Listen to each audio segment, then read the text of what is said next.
লা ইয়াজিদুল যালিমিনা ইল্লা খাসারা। খুসরুন মানে হলো দুনিয়াও শেষ, আখিরাতও। এই ক্ষতি থেকে বাঁচার জন্য 4টা কাজ প্রতিদিন করা। কয়টা?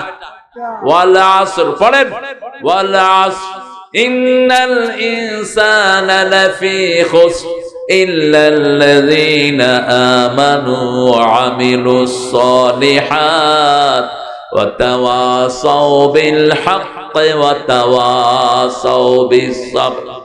আল্লাহ বলছেন নিশ্চয়ই মানুষ ক্ষতির মধ্যে নিমজ্জিত।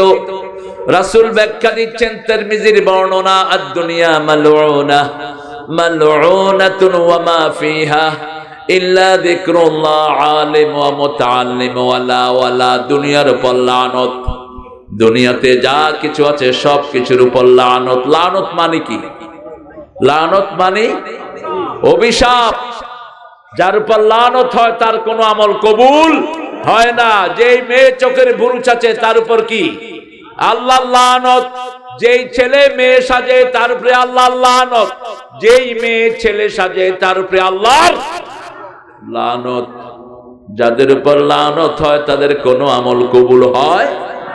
ইন্নাল্লাযীনা কাফারু ওয়া মাতু ওয়া হুম কুফার উলাইকা ইয়ালআনুহুমুল্লাহু ওয়া ইয়ালআনুহুমুল লাঈনুন। যারা কাফের, কাফের অবস্থায় মারা যায় আল্লাহ লানত করে, ফেরেশতারা লানত করে, সারা দুনিয়ার মানুষ তাদেরকে লানত করে। আল্লাহ আমাদেরকে হেফাজত করে দেন। আল্লাহ বলছেন ও নবী আপনি বলে দেন। নবীর কোনো কথা নবী বলেন নেই। কে বলেছেন? আল্লাহ বলেছেন। কিছু মানুষ এখন বোকার স্বর্গে বাস করছে, তারা রাসূলের হাদিস সম্পর্কে আজে বাজে কথা বলে। তারা বলে তারা আহলে কোরআন, এরা আহলে কাফের। হাদিসকে বাদ দিয়ে কেউ যদি কোরআন মানতে চায় সে গোমরাহ, সে ইসলাম থেকে খারিজ। ঠিক না ঠিক? আমরা কোরআন মানবো রাসূলের সুন্নাহ অনুযায়ী। ঠিক না ঠিক? এই যে মাথায় টুপি দিয়েছি কার সুন্নাহ? টাকনোর উপরে কাপড় পরি কার সুন্নাহ? ঢোলা কাপড় পরি কার সুন্নাহ? মেয়েদেরকে পর্দায় রাখি কার সুন্নাহ? নামাজে 16 রাকাত সুন্নত পড়ি কার সুন্নাহ? 16 রাকাত সুন্নত রাসূল পড়তেন, আমরা অবশ্য 12 রাকাত পড়ি। 17 রাকাতের সাথে 5 ওয়াক্ত নামাজে 12 রাকাত সুন্নত যারা পড়বে রাসূল বলছেন তাদের জন্য আল্লাহ জান্নাতে বাড়ি বানায়া দিবে। দুনিয়ার বাড়ি বেদখল হয়, জান্নাতেরটা বেদখল হওয়ার কোনো সম্ভাবনা নাই। আবার নামাজে যারা মিলে মিলে দাঁড়াবে তাদের জন্য জান্নাতে বাড়ি বানায়া দিবেন কে?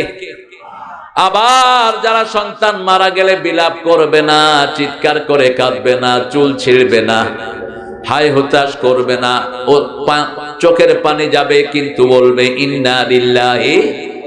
আল্লাহ বলছেন ওদের জন্য জান্নাতে একটা বাড়ি বানায়া দাও। বাড়ির নাম হলো বাইতুল হাম। বাইতুল হাম। আমরা আজকে 4 নম্বর সূরা থেকে কথা বলবো, চতুর্থ তাফসীর যেহেতু। আপনারা বরাদ্দ করে দিবেন, যত মুফাসসির আসবে বলবেন 4 নম্বর সূরা থেকে। আগামী বছর 5 নাম্বার। চতুর্থ সূরা কি কোরআনের বলেন? কোরআনের চতুর্থ সূরা কি? প্রথম সূরা, দ্বিতীয় সূরা, তৃতীয় সূরা, চতুর্থ। বিয়ে কয়টা করা যায়? কয়টা? 4টা। আল্লাহ হওয়ার জন্য গুণ কয়টা দরকার? 4টা। রাসূলের নাম মুহাম্মদ কোরআনে কয়বার এসেছে? 4 বার। আবার মায়ের পেটের ভিতরে কয়দিন পর পরে বাচ্চার পরিবর্তন হয়? 4টা ধাপে। কয়টা ধাপ? এক এক ধাপের ভিতরে হলো 40 দিন। কয়দিন? 40 দিন। 40 দিন থাকে নুতফা, 40 দিন থাকে আলাকা, 40 দিন হয় মুযগা, সুম্মা কাসাউনাল ইযামা লাহমা। বাকি 40 দিন শরীরে আল্লাহ গোশত দিয়ে শিশুর আকৃতি দিয়ে দেয়। এই মোট 160 দিন। কয়দিন? 160 দিন। সুম্মা নুখরিজুকুম তিফলা। তারপরে পেট থেকে শিশু বের করে দেন কে? সে আল্লাহ বলছেন সূরা নিসা। সূরা রিজাল নাই, নিসা আছে। মায়ের অধিকার বেশি, এজন্য মায়ের নামটাও বেশি। সূরা মারিয়াম আছে, তেমনি আছে সূরা মুহাম্মদ ইব্রাহিম, সূরা ইউনুস, আর সূরা রিজাল নাই, কিন্তু কি আছে? নেসা। কি নাম?